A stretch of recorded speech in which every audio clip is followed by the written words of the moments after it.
All right, today is Friday, November 6th, and all of the work we've done this entire week had to do with graph paper, right? If you look back at some of these pages that you've conquered already, we rotated and reflected and translated completely on a grid on graph paper.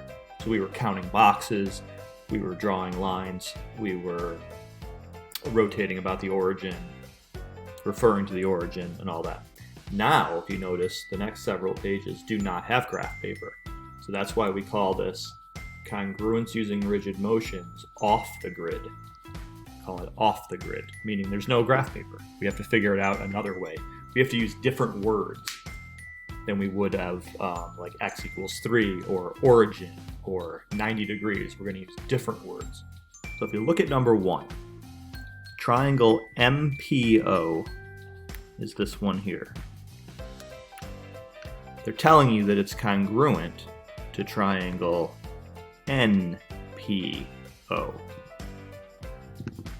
Describe the rigid motion that got this one onto this one. How would you do that? Well, if this was graph paper, you would say, well, you know, that kind of looks like the y-axis, and I would just reflect over the y-axis and it would happen. But there is no y-axis. There is no graph paper. So what are we reflecting over? I can tell if this is a piece of paper, I can tell definitely I'm folding over this.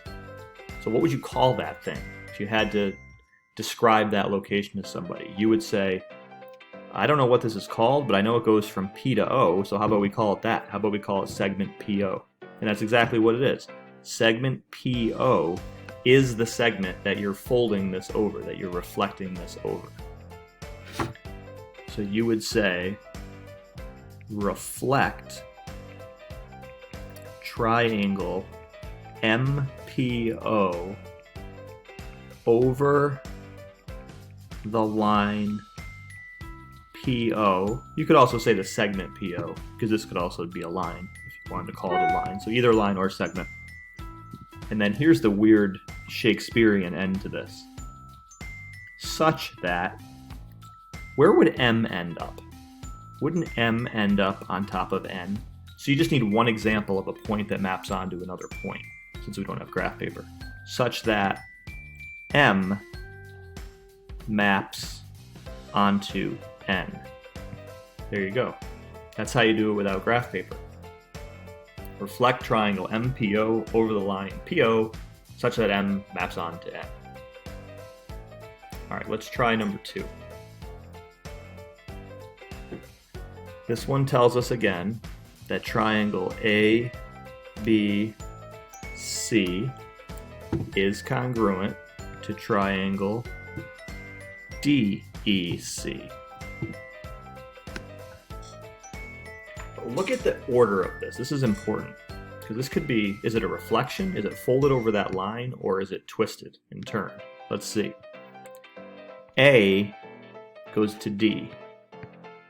B goes to E, and C stays on C. So if A goes on to D, let's look at the green one there. A onto D. If I reflected it, A would go on to E. So it must not be a reflection. I must be turning it so that A goes on to D. So if that's the case, then I would rotate triangle ABC. You need to say about what. Remember we used to say like rotate the origin, comma 90. So you have to say what you're rotating around. So in this case you say, I'm rotating triangle ABC around point C, because that's kind of like where you're putting the pencil or the pin down and spinning it around there. We're treating that sort of like the origin. Around point C, such that, we already said A is going to map onto D. We know that because A is first and D is first. Such that A maps onto D. You could have also said such that B maps onto E, either one. That's the language that we use when we're not talking about graph paper. Number 3. triangles are congruent again. So how are we going to get MNP, that was messy, onto RQP?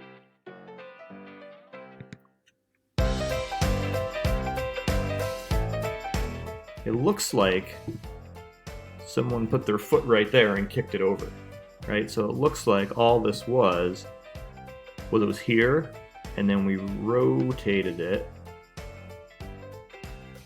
like that. So we're going to say we rotated triangle MNP around what? Where did we put the pin? Right there on P. So around P, like that's where you're kind of holding it and spinning it around. The middle of the rotation, the center of the rotation. Such that, where did N go? N went to R. Such that N maps onto R. You could have also said, so that M maps onto Q. Either one would have been fine. And there's the language that we use. Now number 4, a little bit different. How are we going to get triangle ABD onto triangle CDB?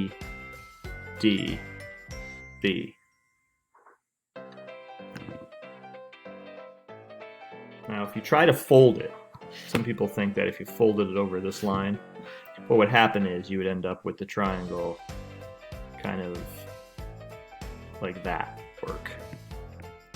But what if we spun it around somewhere? What if I took this red one and did this? Look at that, fits right on, right? Take it and I spin it. But where is the center of rotation? Where would you put your pencil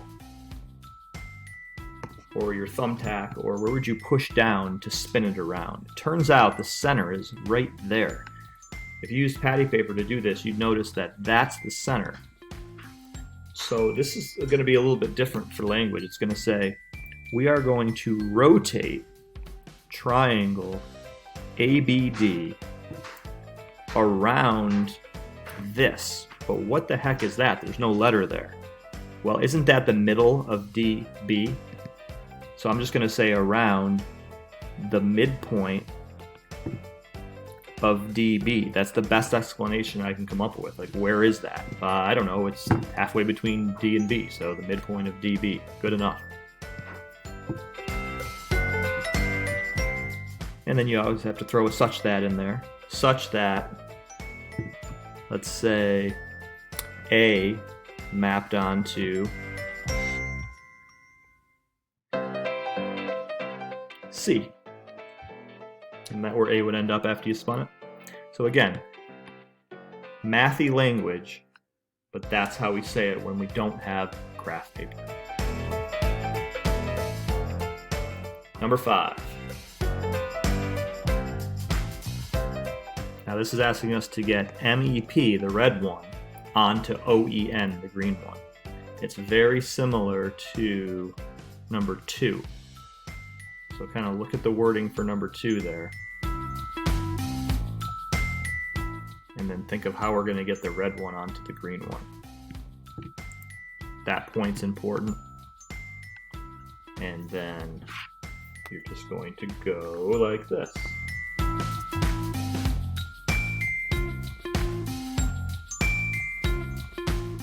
What did I spin around? And what point ended up on what point? Number 6. Name a rigid motion that would make, in fact, look at 6 and 7 together. They look identical at first glance, right? We're trying to get ABC onto DEF, but on this one it's ABC onto FED. Well, how is that different? Well, here, A maps onto D. So how do I get A to D? If I was trying to get A to D, all I would do is take this triangle and slide it over. So follow A, lands right on D. So in this case, I just translated triangle ABC along some road, some path. I went from here that way, right? So what road is that? You could call that road AC, you could call it road AD.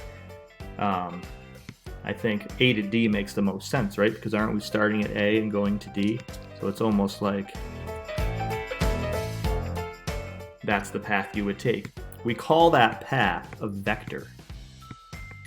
Along vector AD. And then we say such that, let's see, we could say A maps on to D, or you could say C maps on to F, right? Wouldn't C map right onto F? So you can use either one of those examples. Now that was a translation. This picture on number 7 looks identical, but it's not, because A is going to map onto F. How are we going to get A onto F? How are we going to get C onto D?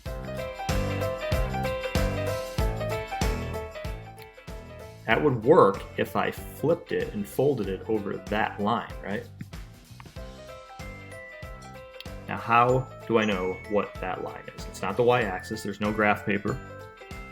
So what I'm going to do is start writing it. We decided it's a reflection, right? I'm going to reflect triangle ABC, this one, over, now here's where we're stuck, over this orange line. What is that called? That's actually, let's look at point C and let's look at point D. We have used this term before. If I was to draw and connect that, make a segment between C and D, this orange segment or line coming down is perpendicular to that and also cuts it in half. So it's reflect over the perpendicular bisector. That's what we call that. And then you just pick a such that what point mapped onto what point. You could say B mapped onto E, you could say A mapped onto F, you could say C mapped onto D. Totally your choice.